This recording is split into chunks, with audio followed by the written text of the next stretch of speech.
کہ حضرت عیسیٰ علیہ السلام گزر رہے تھے تو ایک شخص نا زمین پہ پڑا ہے، اس کی دونوں ٹانگیں کٹی ہوئی ہیں، دونوں ہاتھ بھی کٹے ہوئے ہیں اور آنکھیں بھی کوئی نہیں، اندھا ہے، سنتا ہے، بولتا ہے، لیکن یہ تین اعضاء اس کے جسم کے موجود نہیں۔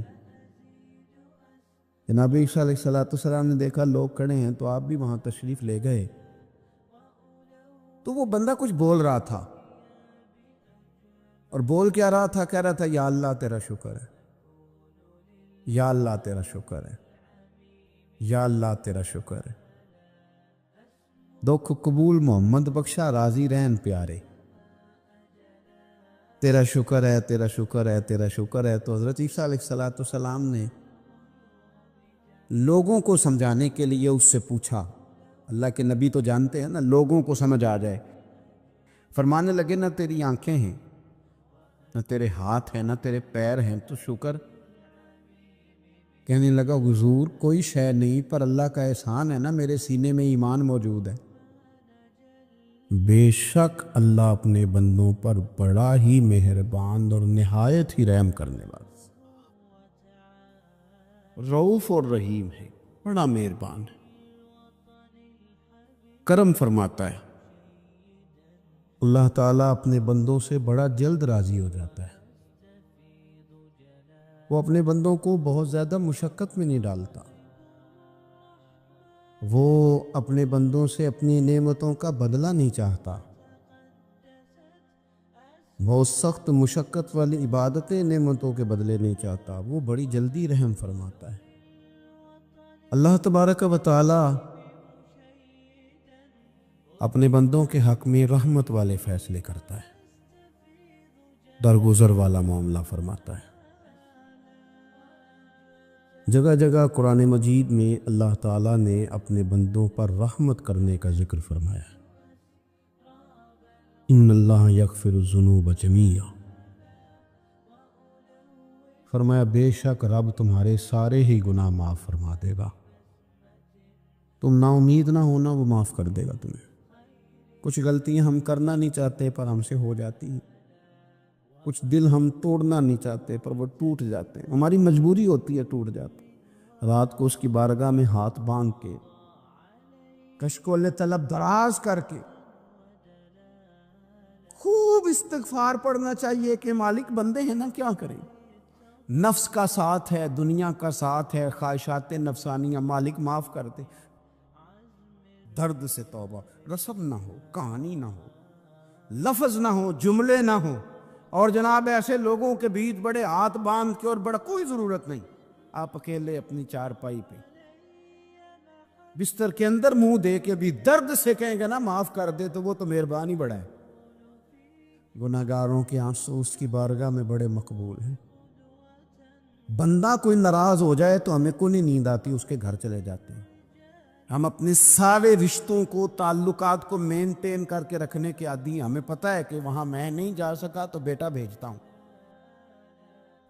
فلاں شادی پہ میں نہیں جا سکا تو بھتیجا بھیجتا ہوں، بھائی بھیجتا ہوں، ہر تعلق کا ہم نے خیال رکھا کوئی روٹھ نہ جائے۔ لیکن کمال ہے نا، یہ نہیں سوچا کہ اگر رب روٹھ گیا تو جب وہ روٹھ جائے نا تو سارے رشتے بھی بندے کے پاس موجود ہوں تو کوئی کرامت نہیں ہوتی، پھر کروڑوں روپیہ جیب میں ہوں تو ڈاکٹروں کی دوائیاں اثر نہیں کرتی۔ وہ روٹھ جائے تو پھر انسان اس طرح سے پھسلتا ہے کہ بڑے بڑے اس کے پاس دروازے ہوتے ہیں پر کسی جگہ اس کا ہاتھ نہیں لگتا۔ خدا را خیال کرے، دنیا روٹتی ہے تو روٹھ جائے، رب رسول ناراض نہ ہونے پائے، اس کا خیال کریں۔ حضور فرماتے ہیں مسکراتا ہے، اسے خوشی ہوتی ہے جب کوئی اس کا بندہ اس کی طرف رجوع کرتا ہے۔ ماں پیار کرتی ہے اپنے بچے سے، لیکن وہ ناراض بھی ہو جاتی ہے بعض چیزوں پہ، بعض معاملات اس کا دل بھی دکھاتے ہیں، بعض جگہ وہ رو کے یہ بھی کہتی ہے کہ تو نے میری محبت کا کوئی نتیجہ نہیں مجھے دیا، میری ساری کمائی تو نے ضائع کر دی۔ والد بہت ساری جگہوں پہ ناراض ہوتا ہے، شکوہ کرتا ہے، کہتا ہے میری بیماریوں کی، پریشانیوں کی، بڑھاپے کی، کمزوریوں کا سبب بیٹے تو ہی بن گئے۔ یہ ساری تکلیفیں تو ٹھیک ہو جائیں تو میری شاید عمر بھی بڑھ جائے، صحت بھی ٹھیک ہو جائے، میں زیادہ دیر جوان رہ سکوں۔ ناراض ہوتے ہیں ماں باپ، اسی طرح ماں باپ راضی بھی ہو جاتے ہیں، وہ بڑی جلدی راضی ہو جاتے ہیں۔ میں اکثر کہتا ہوں کہ والد کو راضی کرنے میں 5-7 منٹ لگ جاتے ہیں، اماں تو 1.5-2 منٹ میں راضی ہو جاتی ہے۔ ابا جی کو 5-7 منٹ لگتے ہیں، کئی دفعہ کہنا پڑتا ہے، کوئی دلائل دینے پڑتے ہیں، لیکن والدہ کے لیے تو کچھ بھی نہیں، آپ نیرا جا کے پیروں میں بیٹھ ہی جائیں، کچھ بھی نہ کریں، آپ پورا روئیں نہ، رونے والا منہ ہی بن جائے تو اماں تو نرم ہی نرم ہے، جس وقت جو مرضی آپ کرا لیں ہو گیا۔ اللہ تبارک و تعالی بلا مثال و بلا تشبیہ سمجھانے کے لیے عرض کرتا ہوں، اللہ بھی بعض معاملات میں اپنے بندوں سے ناراض ہو جاتا ہے۔ وہ کہتا ہے میں تکبر کرنے والوں کو پسند نہیں کرتا، وہ کہتا ہے فسادی پسند نہیں ہے، وہ فرماتا ہے کہ راہوں میں کجی کرنے والے پسند نہیں ہے، وہ فرماتا ہے کہ بدعہدیاں کرو گے تو میں صبح قیامت تم سے سوالات کروں گا۔ اللہ تبارک و تعالیٰ بہت ساری چیزوں کو ناپسند کرتا ہے، ناراض ہو جاتا ہے، بلکہ نبی پاک صلی اللہ تعالیٰ علیہ وسلم نے فرمایا تم بات کرتے کرتے کوئی ایسا جملہ بول دیتے ہو کہ رب اتنا ناراض ہوتا ہے تمہیں پتہ بھی نہیں ہوتا، تمہارے لیے جہنم کا فیصلہ کر دیتا ہے۔ اس لیے پہلے تولو پھر بولو، خود اپنے لفظوں کی تو تم پہرے داری کرو نا کہ میں کیا کہہ رہا ہوں۔ کوئی ایسا جملہ، کوئی ایسی بات وارثہ مان کری نہ وارثاں دا، کوئی ایسی بات نہ تمہاری زبان سے نکلے۔ اور حضور یہ بھی فرماتے ہیں کہ اس کا دوسرا پہلو بھی ہے، بعض اوقات تم بات کرتے ایسا جملہ کہتے ہو وہ اتنا راضی ہوتا ہے کہ تمہارے لیے جنت کا فیصلہ فرما دیتا۔ مسلمان کو اب یہ حکم ہے، اس ساری گفتگو کا نتیجہ یہ ہے کہ وہ اپنے جذبات پر، خیالات پر، نگاہوں پر، زبان پر، کانوں پر تھوڑی توجہ دے، بے لگام نہ بنے، بے ترتیب نہ بنے، جو طبیعت میں آئے کر نہ گزرے، تھوڑا سا نہ سوچے سمجھے اور تھوڑا سنبھل کے چلے، کبھی ان کاموں کی طرف نہ جائے جن سے رب ناراض ہو جاتا ہے، ان کاموں کی طرف بڑھے جن سے اللہ راضی ہوتا ہے۔ میرے نبی پاک صلی اللہ تعالی علیہ وآلہ وسلم نے ارشاد فرمایا، بعض احادیث میں لفظ یہ ہے کہ اللہ اپنے بندوں کو دیکھ کے مسکراتا ہے جو اس کی شان کے لائق۔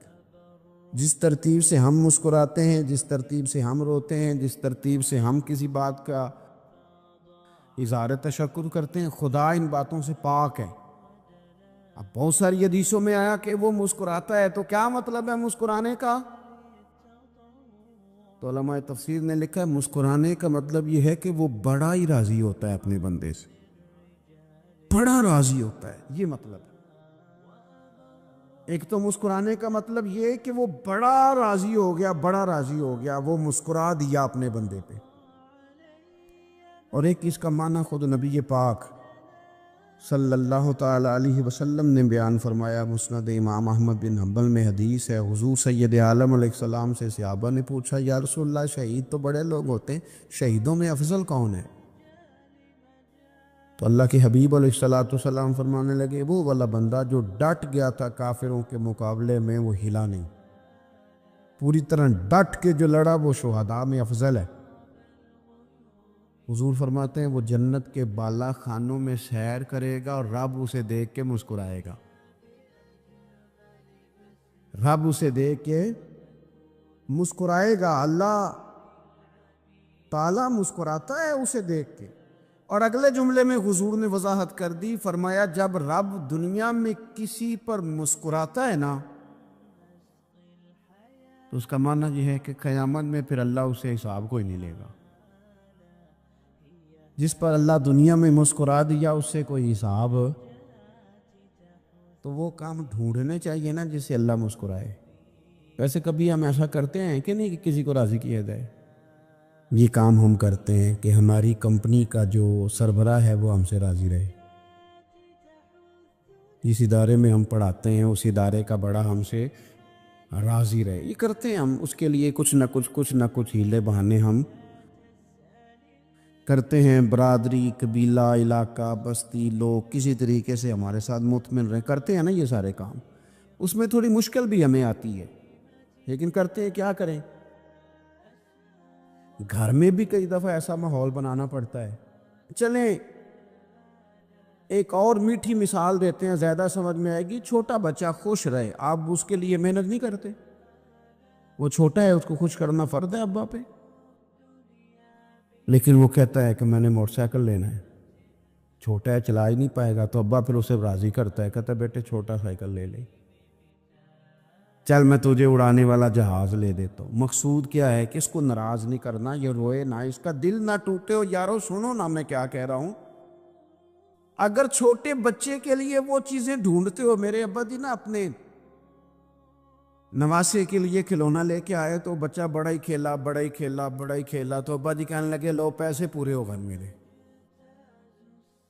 بچے کو پسند بڑا ہے نا، پیسے پورے کر چھڑے نے. دیکھو نا جی کتنا اس کو راضی ہوا ہے. تو انسان کیا کرتا ہے کہ کوشش کرتا ہے چھوٹا بچہ بھی ناراض نہ ہو، تو وہ چیزیں وہ ڈھونڈتا ہے کہ اس کو کیا پسند ہے. چاکلیٹ لے جاؤں، فلاں چیز لے جاؤں، آئس کریم لے جاؤں. تو ایک بچے کے لیے، گھر کے لیے، سربراہ کے لیے اتنی محنت کرتے ہو، تو وہ کام بھی ہمیں ڈھونڈ کے تلاش کرنے چاہیے نا جسے رب راضی ہوتا ہے، اللہ راضی ہوتا ہے. بتاؤں وہ کون کون سے کام ہیں؟ نبی کریم صلی اللہ تعالی علیہ وسلم نے ارشاد فرمایا 3 لوگ ہیں جنہیں دیکھ کے رب مسکراتا ہے. یا رسول اللہ صلی اللہ علیہ وسلم وہ کون کون سے؟ تو محبوب فرمانے لگے ایک وہ بندہ ساری مخلوق سوئی ہے، آدھی رات ہے، رات کا پچھلا پہر ہے، اس نے اٹھ کے وضو کر لیا، مصلی پہ کھڑا ہو گیا خدا کی یاد میں. فرمایا اسے دیکھ کے رب مسکراتا ہے جو اس کی شان کے لائق ہے. مسکراتا ہے اللہ.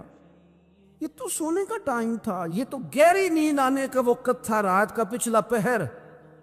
رات پوے تے بے درداں نو نیند پیاری آوے، تے درد منداں نو یاد سجن دی سوتیاں بھی آن جگاوے. اور ساون کی کالی راتوں میں جب بوندا باندی ہوتی ہے، وہ راتوں کو اٹھ روتے ہیں جب خلقت ساری سوتی ہے. اللہ مسکراتا ہے. اور سننا میرے بھائی، میرے نبی پاک صلی اللہ تعالی علیہ وسلم فرماتے ہیں جب مسلمان نماز کے لیے صفیں بناتے ہیں نا، ترتیب لگ رہی ہوتی ہے، اب اللہ کی بارگاہ میں کھڑے ہوں گے، قیام کریں گے، رکوع کریں گے، سجود کریں گے. فرمایا جب مومن صفیں بناتے ہیں تو رب دیکھ کے مسکراتا ہے. مسکراتا ہے. کمال ہو گئے عروج بندگی کا. جب بندے کو دیکھ کے رب مسکرائے، خدا بندے سے خود پوچھے بتا تیری رضا کیا ہے، مسکراتا ہے. اور میرے نبی پاک علیہ السلام فرماتے ہیں جب مجاہد جہاد کے لیے صفیں سیدھی کرتے ہیں، آج تو یہ رب کے نام پہ مرنے ہی آ گئے، یہ صفوں میں کھڑے ہوں گے، ترتیب سے لڑیں گے، ترتیب سے گلا کاٹیں گے کافروں کا یا شہادت لیں گے. فرمایا جب جہاد کے لوگ صفیں بناتے ہیں تو رب انہیں دیکھ کے مسکراتا ہے.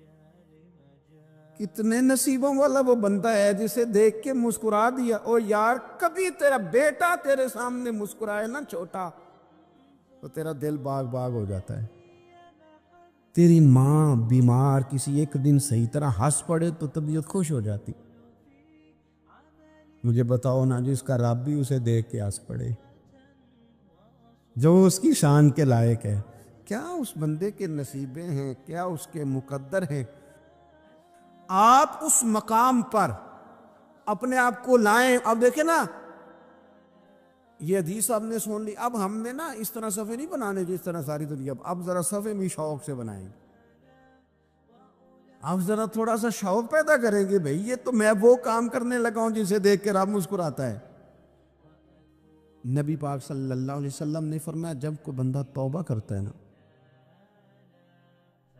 ہم توبہ کا رٹا لگاتے ہیں، یا اللہ میری توبہ یا اللہ. اور توبہ کا تو مطلب یہ ہے کہ پچھلے گناہوں سے پکی توبہ، آج کے بعد یہ غلطی نہ کرنے کا پکا وعدہ. تو نے ساری شب برات رو کے گزاری ہے، بتا سویرے جھوٹ جوڑنے کا ارادہ ہے تیرا؟ آج کے بعد رشوت تو نہیں نہ لے گا، ملاوٹ تو نہیں نہ کرے گا، یہ توبہ ہے۔ اور اگر سارے کام اسی طرح کرنے تو پھر یہ توبہ کا رٹا ہے، جتنا مرضی لگاؤ۔ حضرت علی بن ربیعہ رضی اللہ تعالیٰ عنہ فرماتے ہیں میں مولا علی کے ساتھ تھا، مقام حرہ کی طرف جا رہے تھے، حضرت علی نے ہاتھ اٹھا کے دعا مانگی ہماری تعلیم کے لیے، ورنہ حضرت علی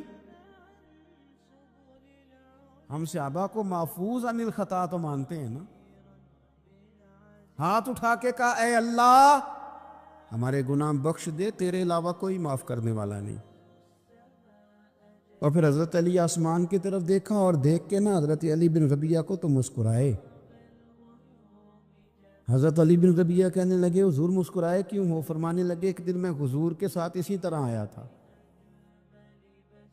اسی طرح حضور نے دعا فرمائی تھی ہماری تعلیم کے لیے، اور پھر حضور مجھے دیکھ کے مسکرائے تھے اور فرمایا جب کوئی بندہ رب کی بارگاہ میں اس طرح استغفار کرتا ہے تو رب مسکراتا ہے اور مسکرا کے فرماتا دیکھ لو میرے بندوں کو پتہ ہے کہ میرے علاوہ معاف کرنے والا کوئی نہیں، انہیں پتہ ہے، تم اس کی بارگاہ میں رجوع تو لاؤ، آؤ تو صحیح تو آنسو لے کر۔ اقبال کہتے ہیں کہ موتی سمجھ کے شان کریمی نے چن لیا، قطرے دو گرے میرے عرق انفعال کے، دو میں نے آنسو بہائے تھے تو اس کے کرم نے تو موتی سمجھ کے چن لیے۔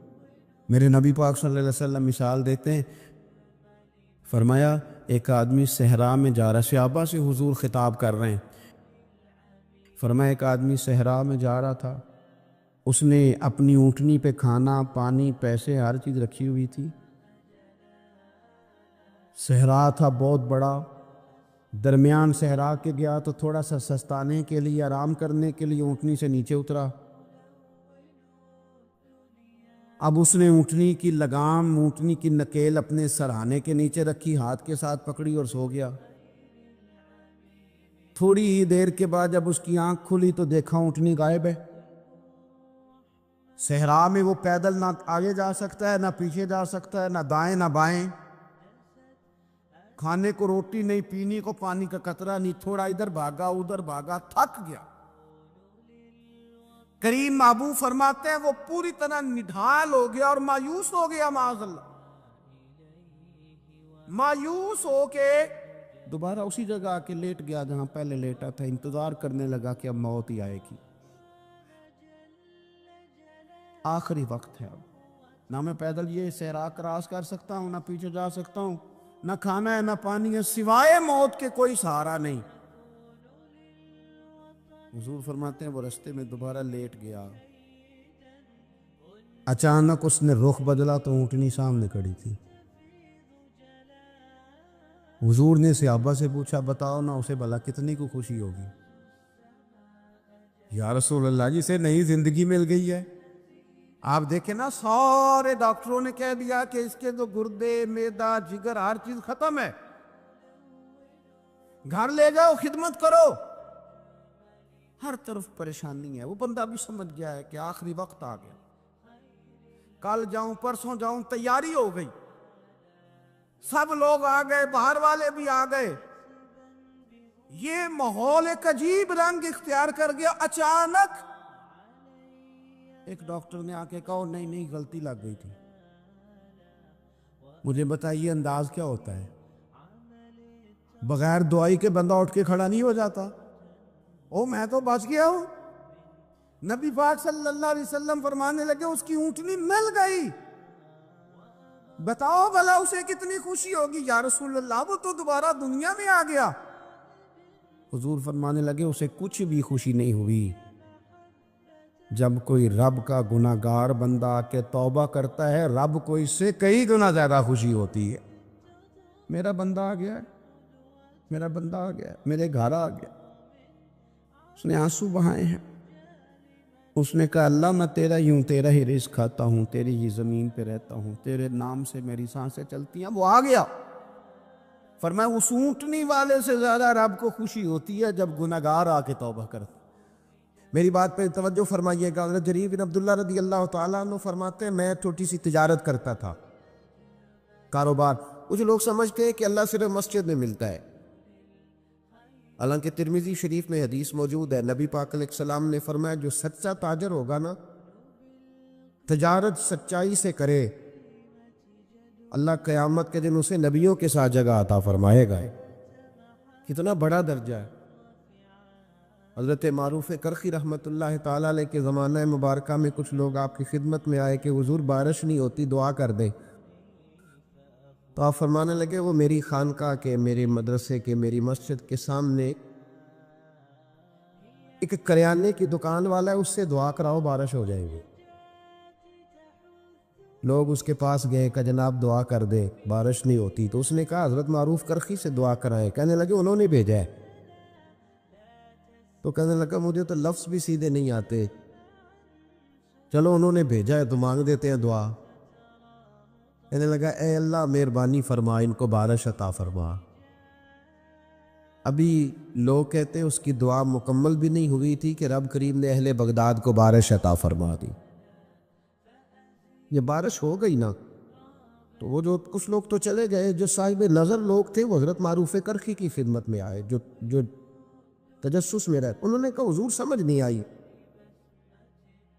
یہ ہمارے ساتھ رہتا ہے، عام سا بندہ ہے، آپ نے کہا اس سے دعا کرائیں.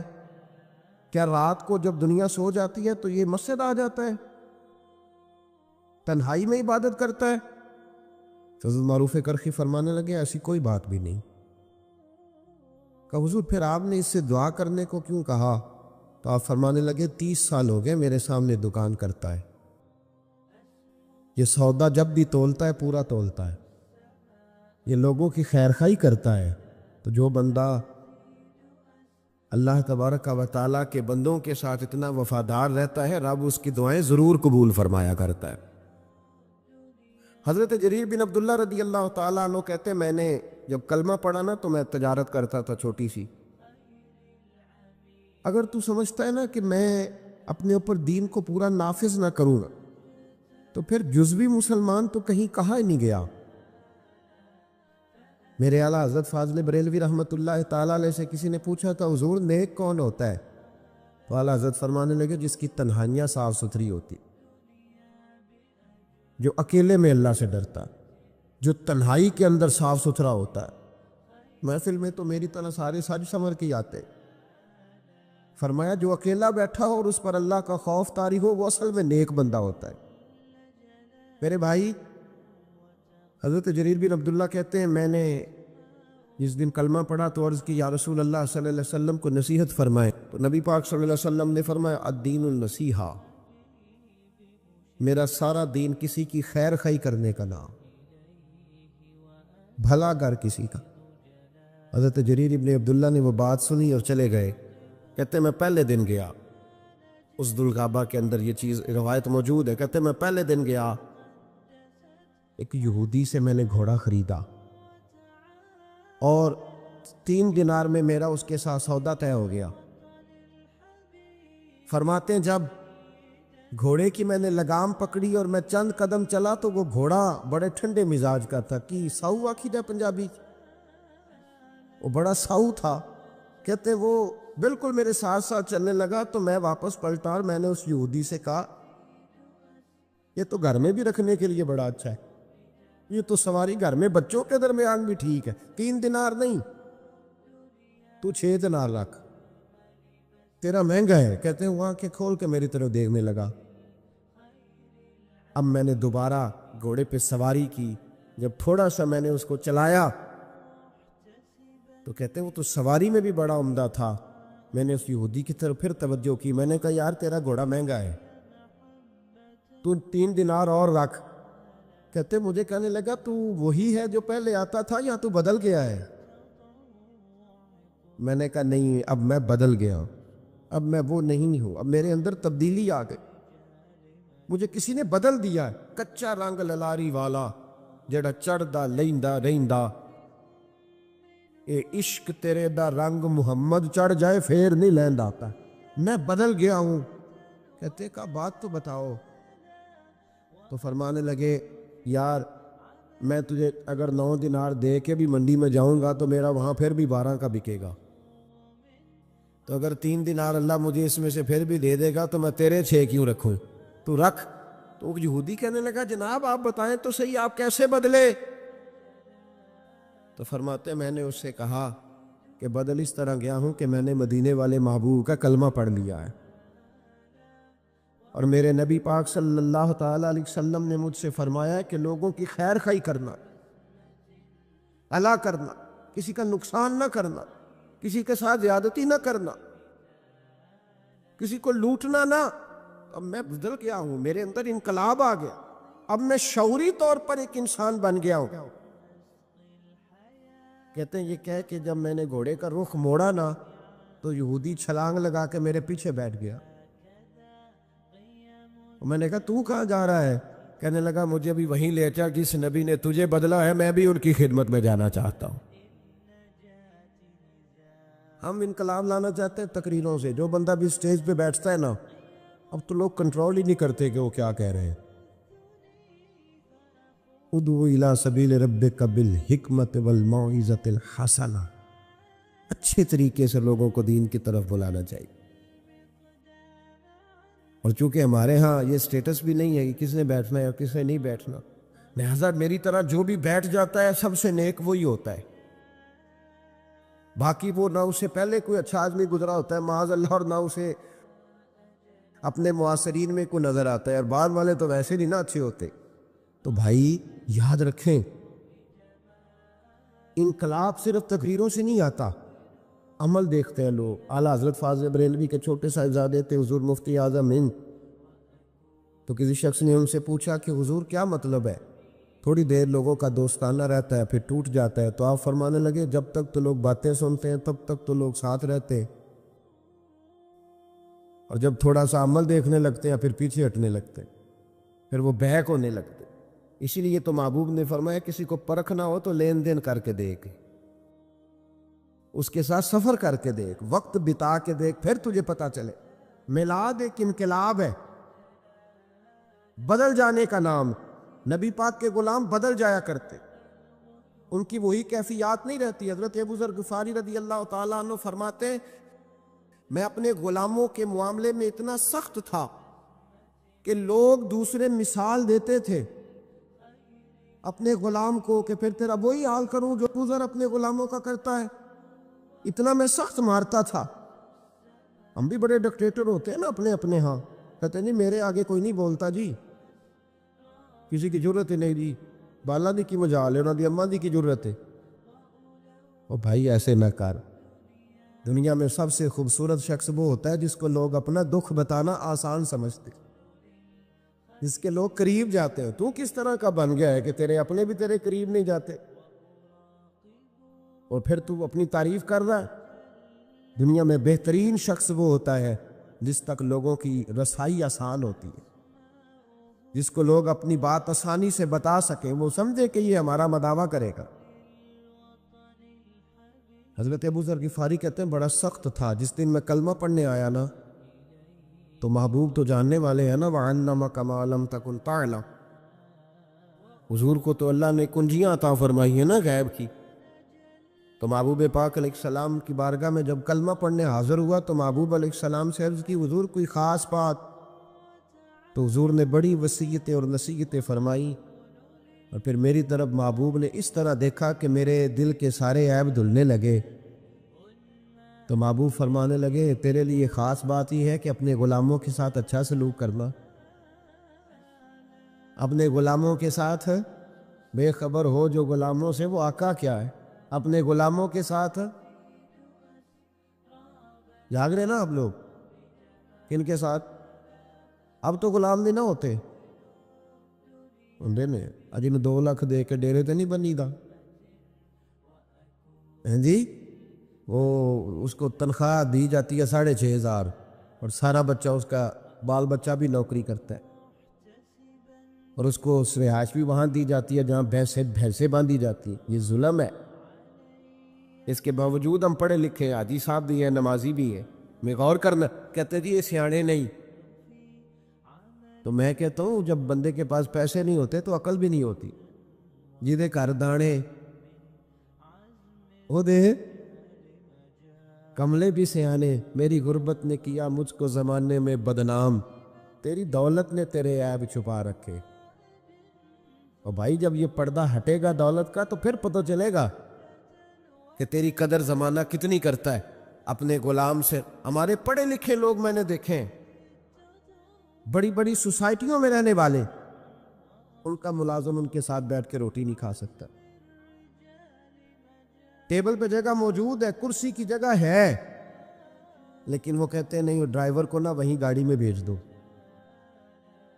وہیں کھا لیں۔ کیوں بھائی؟ وجہ کیا ہے؟ پیرانے عظام جو میری طرح کے پیر صاحبان ہیں وہ بھی کہتے ہیں مرید نہیں کہ میرے نال بہندے ہو کہنے نزی ادب کرنی ہے، لہذا میرے لیے چھوٹے گوشت دا شوربہ اورا کر لو تو انہوں نے باقی اتھے دے آؤ۔ یہ کیا طریقہ ہے بھائی؟ یہ کہ اگر حضرت بلال حبشی مصطفیٰ کے ساتھ ایک پلیٹ میں کھا سکتے ہیں، ایک پلیٹ میں، سمامہ بن اسال سے کسی نے کہا تو نبی پاک سے متاثر کیسے ہوا؟ تو کہنے لگا اس دن میں متاثر ہوا تھا جب محبوب پاک کھانا کھا رہے تھے ایک پلیٹ میں، اسی میں ابو بکر صدیق بھی تھے، اسی میں سلمان فارسی بھی تھے، اور اسی میں بلال حبشی بھی تھے، تو پھر میں متاثر ہوں۔ بہرحال بات دور چلی جائے گی۔ حضرت ابو ذر غفاری رضی اللہ تعالیٰ عنہ فرماتے ہیں جب میں کلمہ پڑھ کے واپس آیا، توجہ کیجئے گا، میں بس ایک دو بات کے بعد بات سمیٹنے لگا ہوں۔ فرماتے ہیں جب میں کلمہ پڑھ کے واپس آیا تو میرے غلام بیٹھے تھے۔ نبی پاک صلی اللہ علیہ وسلم سے نکلتے وقت میں نے عرض کی یا رسول اللہ صلی اللہ علیہ وسلم آخر سلوک کرنا کس طرح ہے غلاموں کے ساتھ؟ تو محبوب نے فرمایا جیسا کھانا ویسا انہیں بھی کھلانا، جیسا پینا ویسا انہیں بھی پلانا۔ بھئی ایسا ہو سکتا ہے کہ بندہ جیسے کپڑے خود پہنے اس کا نوکر بھی ویسے ہی پہنے؟ توجہ ہے میری بات پر؟ ہوا ایسا کبھی دیکھا ہے آپ نے؟ لیکن حضور نے یہ بیان، بلکہ مولا علی شیر خدا کے غلام تو کہتے ہیں کہ حضرت علی ہمیں گھر لے جاتے، یہ بھی حضرت علی کی شان ہے۔ ہاں جی، یہ بھی بیان ہونی چاہیے، اور یہ نظر بھی آنی چاہیے کبھی کبھی ان کا نام لینے والوں۔ حضرت علی کے غلام کہتے ہیں میں مولا علی کے ساتھ بازار گیا تو حضرت علی نے 2 جوڑے خریدے۔ اس طرح ہم بھی 2 طرح کے نہیں خریدتے، ایک پہننے والا، ایک دینے دلانے والا۔ دین دوان والے لہدہ دے دیا جی، کیا بات ہے میرے حضور علیہ السلام نے یہ کہا ہے کہ مومن وہ ہوتا ہے جو اپنے لیے پسند کرے وہی اپنے بھائی کے لیے۔ تو وہ دکاندار نے بھی ایک رکھا ہوتا ہے چورا علیحدہ کر کے، وہ کہتا ہے دین دوان والے لے دو، اور پھر اس پہ بڑے رٹے ہوتے ہیں۔ بہرحال یہ سماجی مسئلہ ہے، اس پر میں چلتا نہیں ورنہ بڑی دور تک جانا پڑے گا۔ عرض یہ کرنا چاہ رہا ہوں کہ حضرت علی شیر خدا رضی اللہ تعالیٰ عنہ کے غلام کہتے ہیں میں مولا علی کے ساتھ گیا، انہوں نے 2 جوڑے خریدے۔ ایک جوڑا انہوں نے ایسا خریدا جو بڑا مہنگا تھا، اور ایک وہ خریدا جو بڑا سستا تھا۔ فرماتے ہیں میں سمجھ گیا کہ وہ سستا میرے لیے ہے اور جو قیمتی ہے وہ شیر خدا پہنیں گے۔ لیکن فرماتے ہیں جب واپس آنے لگے اور ایک جگہ سے جدا ہونے لگے، مجھے اپنے حجرے میں جانا تھا، حضرت علی کو اپنے حجرہ مبارکہ میں جانا تھا، تو شیر خدا نے جب مجھے جوڑا تھمایا تو وہ تھمایا جو مہنگا تھا۔ میں نے عرض کی حضور یہ کیا ہے؟ آپ فرمانے لگے میں بوڑھا ہوں تو جوان ہے، تیرے اوپر یہ زیادہ جچے گا۔ یہ بھی سنت ہے، یہ بھی طریقت ہے، یہ بھی حضرت مولا علی سے ثابت ہے کہ خود جوڑا سستا پہننا اور غلام کو مہنگا پہنوانا، یہ بھی ثابت ہے۔ یہ بھی طریقہ میرے محبوب پاک کا، اسے بھی کبھی اپنانا چاہیے۔ حضرت ابو ذر غفاری رضی اللہ تعالیٰ عنہ فرماتے ہیں جب یہ بات سن کر میں واپس آیا، میرے غلام بیٹھے ہوئے تھے، میں نے ان سے کہا کھانا بنواؤ۔ کہتے ہیں کسی غلام کی ضرورت نہیں تھی کہ وہ میرے سامنے کبھی سیدھا کھڑا بھی ہو سکے۔ آج میں نے کھانا بنوایا، دسترخوان لگا، غلام بیٹھ گئے، میں بھی بیٹھ گیا۔ فرماتے ہیں جب ان سب کو بٹھا کے میں اپنے ساتھ کھانا کھلانے لگا تو ان کو روٹی اٹھاتے تو ان کے ہاتھ کانپتے، وہ ڈرتے۔ میں نے کہا ڈرتے کیوں ہو؟ وہ کہنے لگے حضور آپ تو بڑے سخت ہیں، تو ساتھ بٹھا کے روٹی۔ تو حضرت ابو ذر غفاری رو پڑے، فرمانے لگے سخت پہلے تھا، اب سخت نہیں ہوں۔ غلام کہنے لگے کیوں؟ فرمانے لگے اب رحمت للعالمین نبی کا کلمہ پڑھ لیا ہے، اب وہ سختی نکل گئی ہے۔